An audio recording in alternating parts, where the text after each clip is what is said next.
يحاول الآن ساوثهامبتون. الله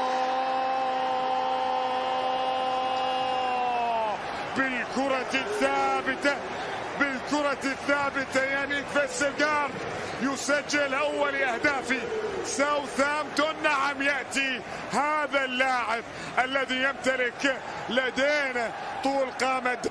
هل يسجل ثاني الأهداف لساوثهامبتون؟ الله، أيوجد أفضل من ذلك؟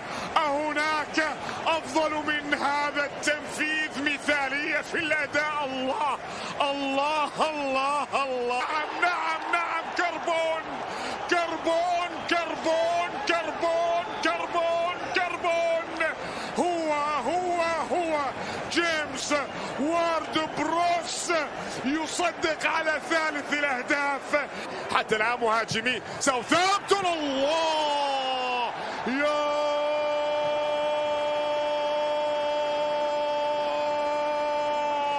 يرد، نعم يرد، يقول بأن هذا عند الكرة داخل منطقة الجزاء تلعب. الله، جول يأتي لمصلحة أستون فيلا عن طريق تايرون مينغز، يسجل في مرمى لتقليص النتيجة. جول نعم، يسجل أستون فيلا ثاني الأهداف عند الدقيقة 92 من الوقت بدل الضيع. يتبقى لأستون فيلا 3 دقائق 4 دقائق على الكرة. محاولة تأتي أخيرة.